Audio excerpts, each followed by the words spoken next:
Hi, friends. It's Dawn, the recovery lady here.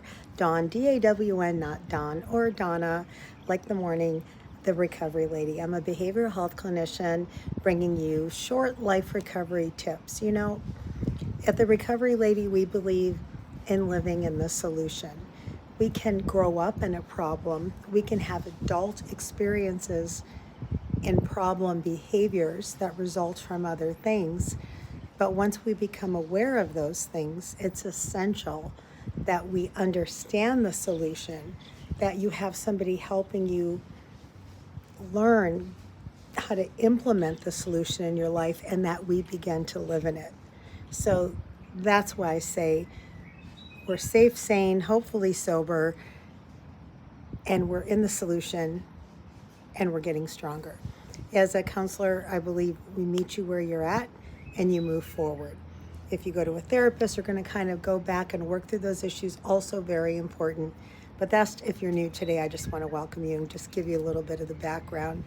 I was thinking about something the last couple days that every time I have shared it in groups with clients, patients, I get this like gasp response. What do you mean? What do you mean? And that is, as far as our attraction to the other people. Have you ever met someone and you're like instantly attracted to them? It can be a friend, a mutual friend. It could be a love interest. And that's what we see happen a lot. And you just feel that connection, that spark. And you hear people say, I don't want that relationship unless there's that spark, that flame. Do you know what that spark is? I'm going to tell you what that spark is. Sure, it can be a physical attraction. Sure, it can be, ooh, hot baby, hot mama, hot man, whatever. And what happens as far as behaviorism is that we are attracted to our deepest level of unresolved hurt. Okay, let me say that again. We are attracted to our deepest level of unresolved hurt. Wow, that's a lot. What does that mean? I spoke in the last video about everything that happens from 0 to 8 years old becomes our baseline. Those are things that we are subconsciously attracted to, not because we like them, because it can be very negative or abusive patterns, but because it's familiar and we know how to exist in it. So we find it comfortable. Not positive, not good, but comfortable. In others, we are attracted to the deepest level of unresolved hurt.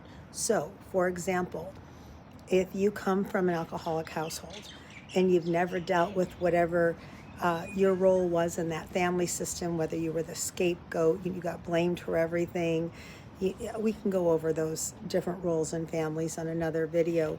Whatever that pain was that you haven't dealt with, you are attracted to that in other people who haven't dealt with that same unresolved issue. We say in recovery, when you start getting into sobriety, coming out of, some trauma, any kind of healing, you always want to wait a good year. You've heard me mention this a lot. 12 months for some neuroplasticity, for your brain to change, of living in the solution behaviors before you get into a new relationship. I'm not talking about if you're married, ditch your marriage, unless you're not safe, you want to get safe. But the reason we wait 12 months is this is how it goes. I've worked in treatment a long time, and I can't even tell you how many people, I'm working on this issue, and now I'm in love. And look, Bobby and I are in love. Bobby came from this, I came from this, and we're going to help each other get sober, get healthy, and stay strong. Do you know how many of those relationships have made it? None. Or if they do stay together, it is a toxic relationship. Because how it works is healthy attracts healthy. Unhealthy attracts unhealthy. A broken person attracts another broken person. You wait 12 months and you're up here and you're healthy. Healthy's not looking at unhealthy. Healthy can't see unhealthy. They're not looking for you. And if you're newly in recovery, you can't even see straight enough to find a healthy person. That's why you wait 12 months to get into a relationship, or you're going to be attracted to your deepest level of unresolved hurt. We see this a lot in rebound relationships. So many people have said, and this is like a quick fix, I believe, in society. Oh, you got divorced. Oh, you just broke up with Baba or Susie or whatever. Get in another relationship. That is the best thing to do. Just get in another relationship and move on. So what you're saying to that person is, you have all this pain, all this grief. Just stuff it down, stuff it down, stuff it down, stuff it down, and move on. Or like I've mentioned before, oh, that happened 20 years ago. I just have to move past it. You cannot move past it. It's coming out. You can bury it, bury that hurt, and people do for decades, decades, decades. It's coming out. In physical illness, mental illness, emotional illness, it has to come out. The shortest way through is going right through it. So if you are going into a rebound relationship, oh, this one left me, for example, if you get together with somebody, their spouse left them, and your spouse left you, and you're like, oh, look we have this in common.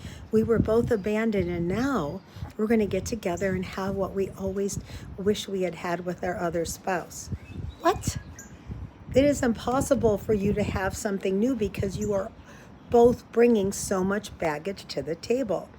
Picture someone who didn't deal with, let's say, a parent's alcoholism or trauma, right?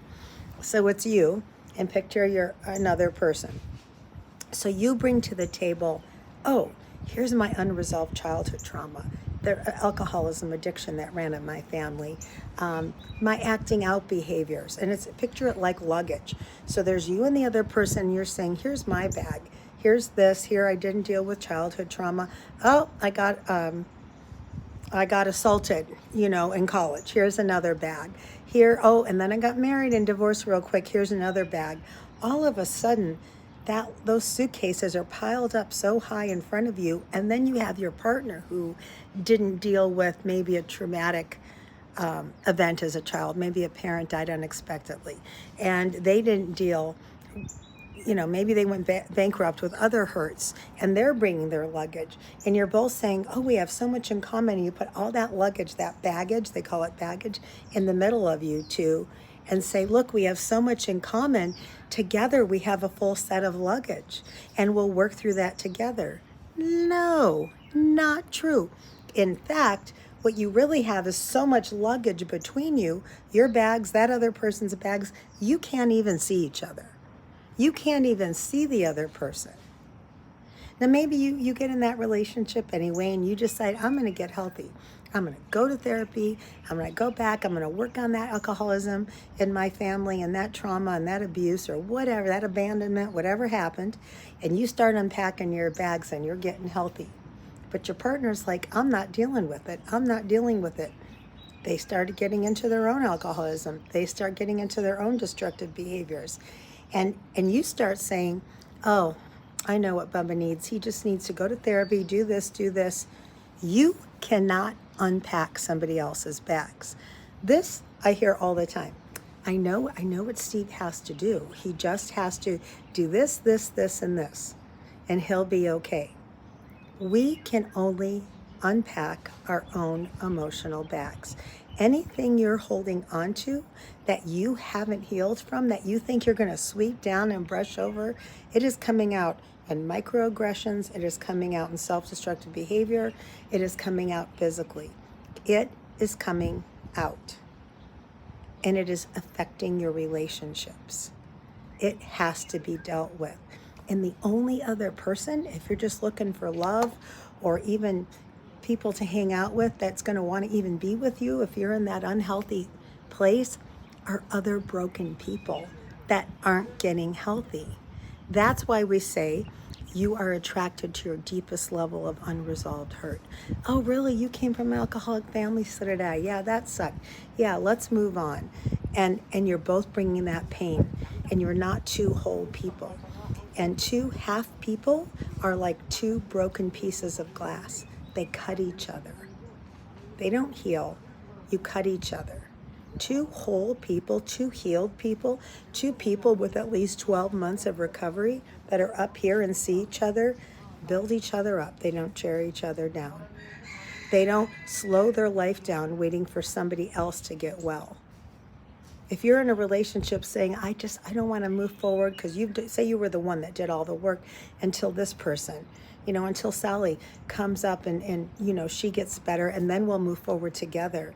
And you're basing your happiness on that, you are going to fail. Whatever that thing is, and as I'm saying this, you know what it is, the thing you don't want to talk about, the thing you just want to pretend like it never happened, the thing that maybe nobody knows but you, that you don't want to deal with, is exactly what you're going to attract.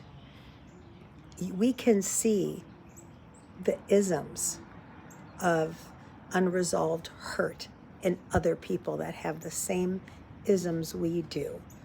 And it's comfortable and it's familiar. When you get healthier and you get past it and you see what a healthy life looks like without that, you're going to be attracted to healthier. There is no such thing as just glazing over it. It's coming out. You deserve to heal. If you are in a relationship, and it could be a friendship, with someone that isn't willing to move forward, that is stuck in their past, you cannot fix them. So you have to decide this thing that you haven't, whatever it is, and believe me, I don't care how much healing you had. I've had decades worth. There's always an unresolved thing. There's always another layer. And I don't like to say, I know people say it's like peeling back the onion, there's another layer. I hate that example because there's nothing in the middle but old dried up onion. I like thinking about peeling the layers of the artichoke, because in the artichoke, in the middle, I just came up with this when I was going through this decades ago, there's a heart, a beautiful heart, and it's the most delicious. And as you invest in yourself and go and rip those layers off one by one and get healthier, the fruit is more beautiful. And when you get to the middle, the heart is rich and delicious. And when you invest in yourself that way, the heart of your life and what you're going to do will be rich and it will be delicious. And you deserve it.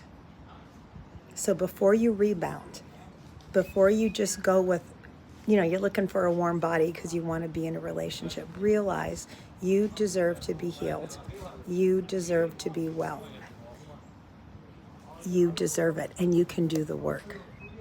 My name is Dawn, the Recovery Lady. Thank you so much for joining me today on this life recovery tip, how we are attracted to our deepest level of unresolved hurt. Think about it, contemplate on it. If you haven't yet subscribed, please subscribe, like, share, leave me a comment. It helps the algorithms. Really appreciate you guys. Love you so much. I'll see you for the next life recovery tip. Bye.